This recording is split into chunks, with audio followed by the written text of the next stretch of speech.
For centuries, people have searched for a simple explanation for why great civilizations collapse. Some blame a single battle. Others point to a ruthless conqueror or one catastrophic mistake. But what if one of history's greatest empires reveals something far more unsettling? What if the seeds of collapse are often planted during the very years of greatest success? High among the towering peaks of the Andes, a civilization accomplished what many believed impossible. Without iron tools, without wheeled transportation, and without a written alphabet, it carved thousands of miles of roads through some of the most unforgiving mountains on Earth. It raised magnificent cities among the clouds, transformed steep mountainsides into fertile farmland, and united millions of people across a landscape that seemed designed to keep them forever divided. It became the largest empire the Americas had ever known. Then, within little more than a generation, it was gone. How could a civilization capable of conquering mountains fail to survive fewer than 200 foreign invaders? The answer was never simply horses, steel, or gunpowder. It was a far more complex story of vision, resilience, innovation, ambition, disease, political division, and one fragile force upon which the entire empire depended: unity. The Inca Empire remains one of history's greatest paradoxes. At its height, Tawantinsuyu, the realm of 4 regions, stretched nearly 2,500 miles along the western spine of South America, encompassing parts of modern Peru, Ecuador, Bolivia, Chile, Argentina, and Colombia. More than 10 million people lived under a single imperial administration, connected by roads, bridges, storehouses, and an astonishing system of government that functioned across one of Earth's most challenging landscapes. Unlike Egypt, Rome, or China, however, the Inca left behind no great libraries filled with written history. Instead, their story survives through archaeology, Spanish chronicles, oral traditions, and the remarkable landscapes they transformed. Every precisely cut stone, every mountain terrace, every suspension bridge, and every ancient pathway preserves another chapter of a civilization whose greatest achievements were literally built into the Andes themselves. Yet the Inca did not appear from nowhere. Their greatest advantage had been developing for thousands of years before anyone had ever heard the name Inca. Long before their empire emerged, civilizations including Chavín, Moche, Nazca, Wari, and Tiwanaku had already learned how to survive one of the harshest environments on the planet. They experimented with irrigation systems, cultivated crops at extreme elevations, constructed ceremonial centers, and developed engineering techniques that later generations would refine even further. These civilizations eventually disappeared, but their knowledge endured. The Inca inherited centuries of innovation and transformed it into something greater than any of their predecessors had imagined. Life in the Andes rewarded cooperation more than individual ambition. Towering mountains separated valleys into isolated worlds. Freezing nights followed warm afternoons. Productive farmland was scarce, and every harvest depended upon carefully managed water, flowing through terraces carved into seemingly impossible slopes. Survival required planning, discipline, and above all, communities willing to work together. Long before the empire existed, the mountains themselves had taught a lesson that would eventually define Inca civilization. Unity created strength. According to Inca tradition, that mission began with Manco Capac and Mama Oclo, legendary siblings who emerged from the sacred waters of Lake Titicaca after being sent by Inti, the sun god, to bring order and civilization to humanity. Whether remembered as history or sacred symbolism, the legend reflected an enduring belief that Inca rulers carried responsibilities extending far beyond ordinary kingship. They existed to preserve harmony between the heavens, the earth, and the people they governed. Archaeological evidence suggests that around the 13th century, a relatively small community settled in the fertile valley of Cusco, surrounded by rival kingdoms, constantly threatened by warfare, and possessing little territory of its own. The settlement appeared no different from many others scattered throughout the Andes. Alliances shifted constantly. Victories were temporary. Defeat was never far away. Few people could have imagined that this isolated mountain kingdom would one day rule millions. Fewer still could have imagined that the very principle which transformed it into history's greatest American empire would also determine how its story would end. Everything changed during the mid-15th century when a young prince faced the greatest crisis his people had ever known. As the powerful Chanca advanced toward Cusco, many believed the city could not be defended. Retreat seemed inevitable. Survival appeared impossible. But one leader refused to abandon the capital. His name was Pachacuti. Instead of fleeing, Pachacuti rallied warriors, organized a determined defense, and achieved a victory that transformed far more than a single battle. It reshaped the destiny of an entire civilization. Surrounding kingdoms suddenly saw something they had never seen before, a people capable of defeating one of the Andes' most feared military powers. Confidence spread rapidly. So did opportunity. Yet Pachacuti's greatest achievement was never simply conquering enemies. It was reinventing how an empire could function. Cusco was transformed from a regional settlement into one of the ancient world's most impressive capitals.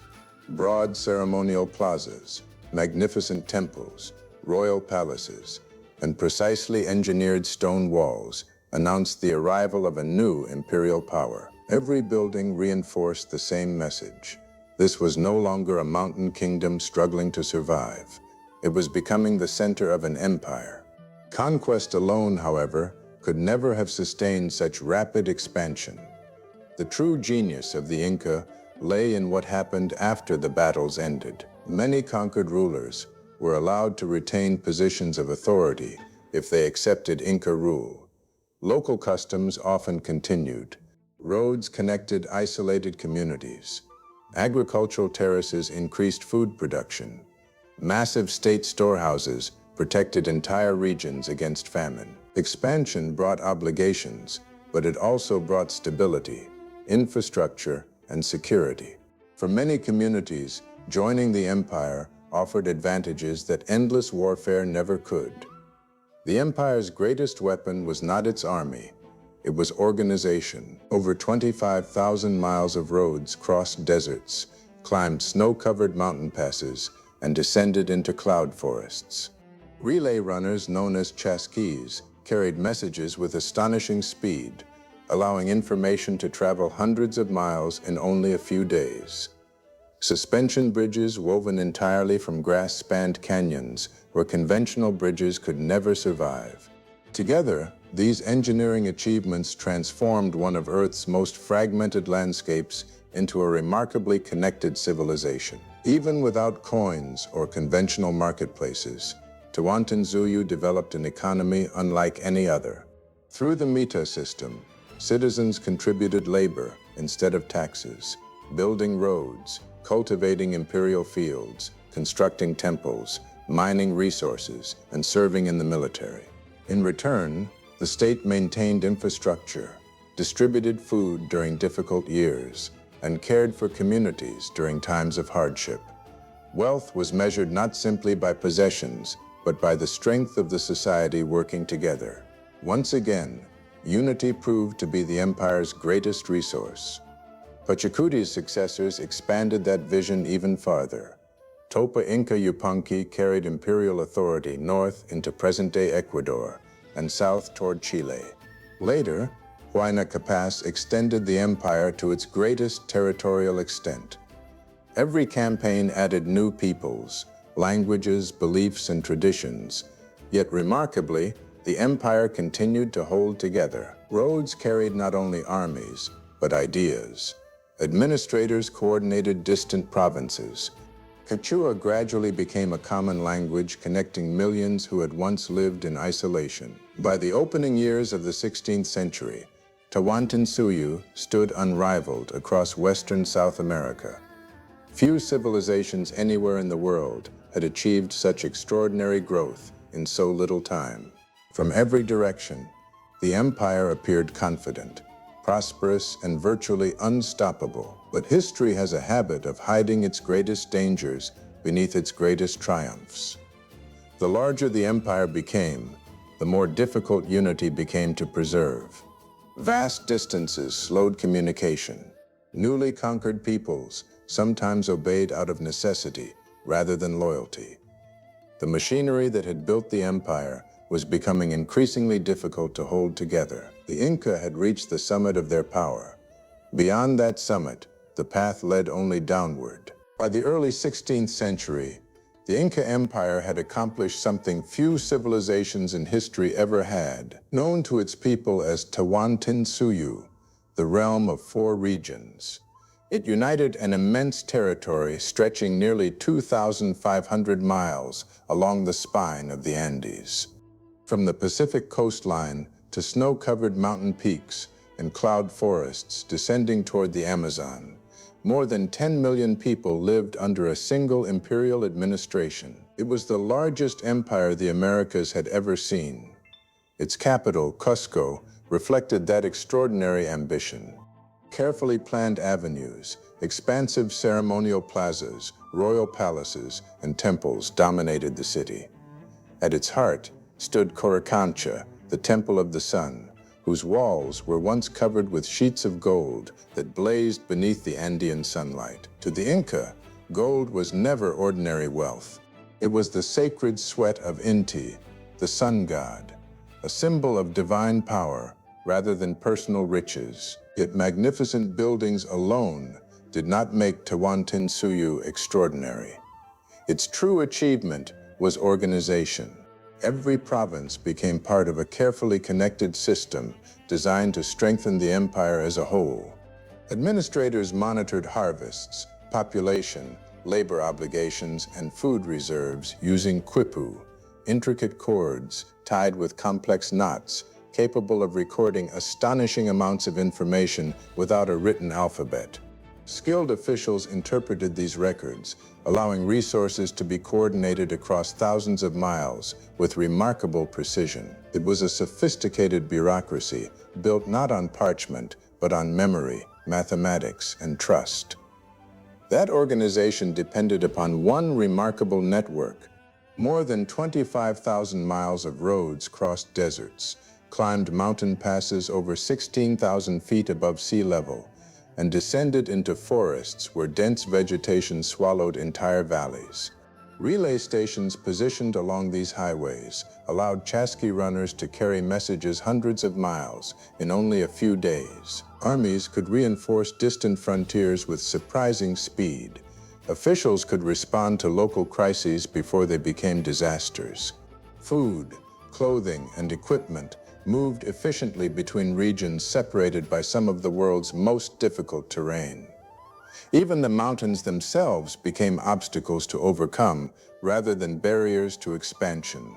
Suspension bridges woven entirely from native grasses stretched across deep canyons, linking communities that otherwise would have remained isolated for generations. Many had to be rebuilt every year, requiring entire villages to work together. The bridges became more than engineering achievements.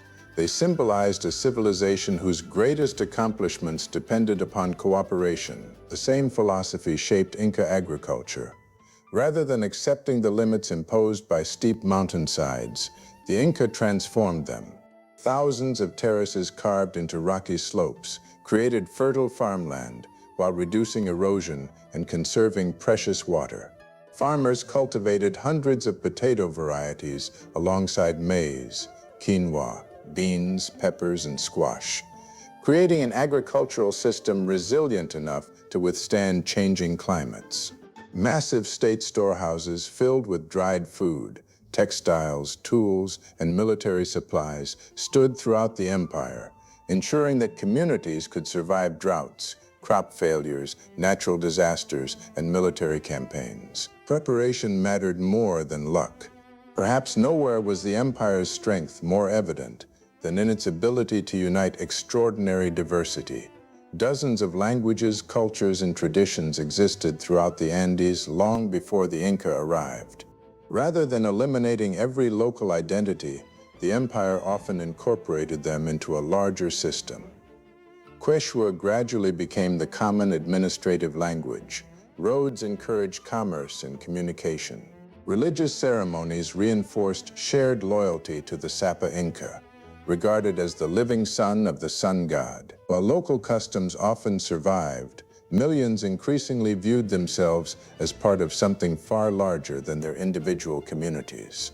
That unity became the foundation of imperial power. Under Emperor Huayna Capac, Tawantinsuyu reached its greatest territorial extent. Fortresses protected strategic mountain passes. Experienced generals commanded disciplined armies. Neighboring kingdoms increasingly accepted Inca authority rather than challenge overwhelming strength. Across the Andes, prosperity appeared secure. Administration functioned with remarkable efficiency, and few imagined the empire's expansion had reached its limit. From every direction, the future seemed limitless. But history rarely announces the beginning of decline. The very size that made the empire so impressive also made it increasingly difficult to govern. Communication, though extraordinary for its time, still depended on runners crossing thousands of miles of mountains. Newly conquered peoples sometimes obeyed more from necessity than loyalty. Beneath the magnificent temples, overflowing storehouses, and perfectly fitted stone walls, invisible fractures were already beginning to spread. The empire had never looked stronger.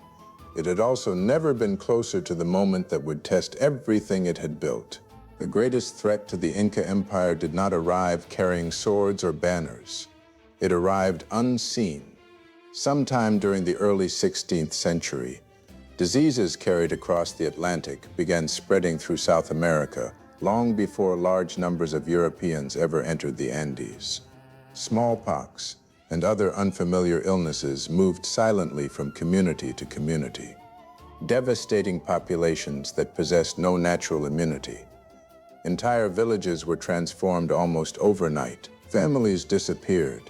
Experienced leaders died. The empire's greatest enemy had crossed an ocean without fighting a single battle. Among its victims was Emperor Huayna Capac.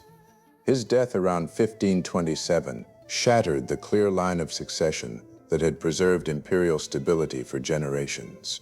Suddenly, the unity that had fueled centuries of expansion faced its greatest internal test. Two sons of the late emperor, Huascar and Atahualpa, each claimed the throne. Neither was willing to yield. What followed became one of the bloodiest civil wars in Andean history.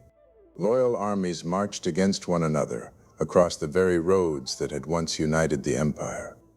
Cities changed hands. Experienced commanders fell in battle. Families found themselves divided between competing rulers. Every victory weakened the civilization both brothers hoped to inherit. For generations, unity had built the empire. Now division was tearing it apart. After years of brutal conflict, Atahualpa finally emerged victorious.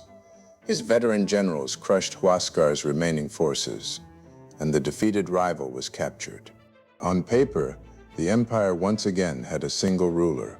In reality, it had lost something far more valuable. Thousands of experienced soldiers were dead. Provincial loyalties had weakened. Recently conquered peoples questioned whether Cusco could still guarantee stability. The empire remained vast, wealthy, and powerful. But beneath the surface, confidence had begun to erode. It was at precisely this moment that reports began arriving from the northern frontier. Strange men had come from across the sea. They rode enormous animals unlike anything ever seen in the Andes. They carried weapons that produced thunder, smoke, and devastating noise. Their armor reflected sunlight like polished stone. And despite their tiny numbers, they confidently requested meetings with imperial officials instead of seeking permission to enter the empire. To the Inca, they seemed more curious than dangerous. After all, how could a few hundred foreigners possibly threaten an empire of millions? Fresh from winning a civil war, Atahualpa had little reason to fear them. He commanded one of the world's largest and most organized states, The newcomers possessed no cities, no supply lines, and no visible army capable of conquering Tawantinsuyu. But history is rarely decided by numbers alone. Sometimes civilizations fall because their greatest dangers arrive at exactly the moment they believe their greatest challenges have already passed. The Inca Empire stood at the height of its power. Its unity had been broken, and the men approaching from the north were about to exploit every crack that had begun to spread.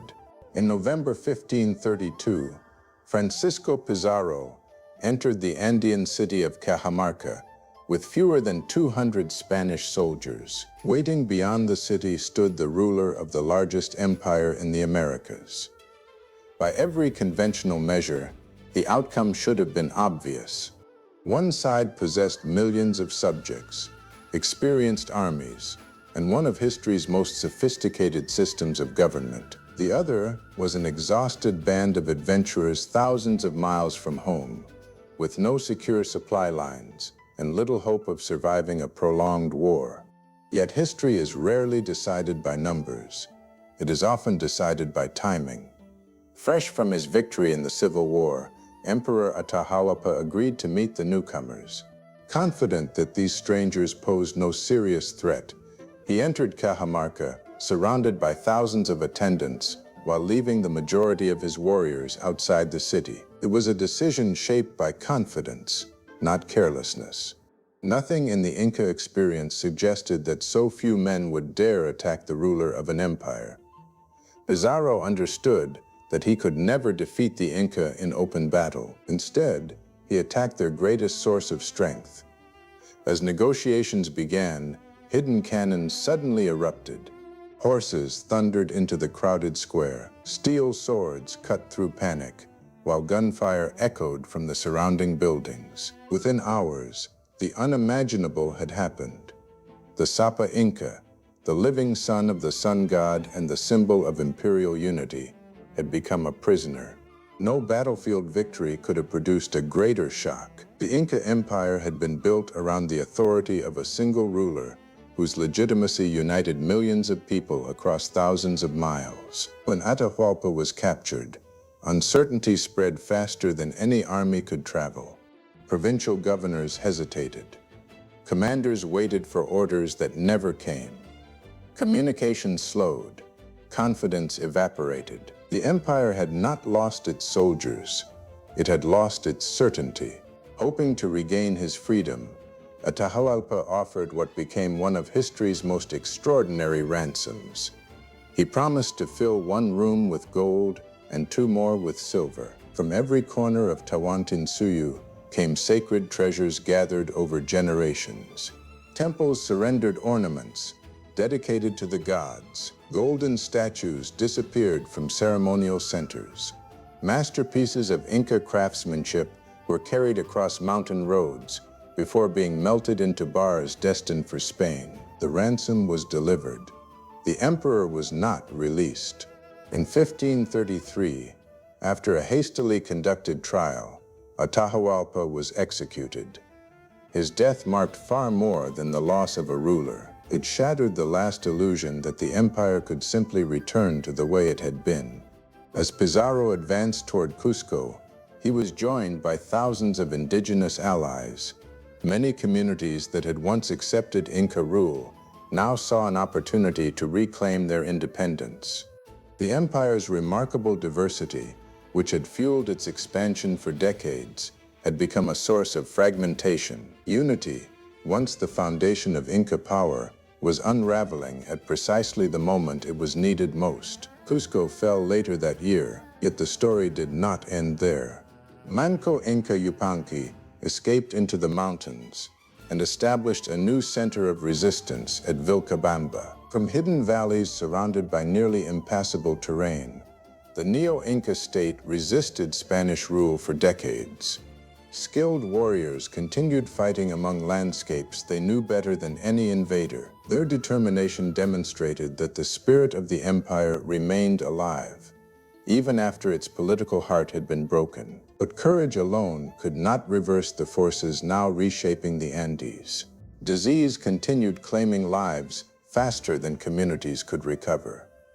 Political rivalries persisted. Spanish reinforcements arrived from the coast, while colonial institutions steadily replaced imperial administration. Churches rose where temples once stood. Royal estates changed hands.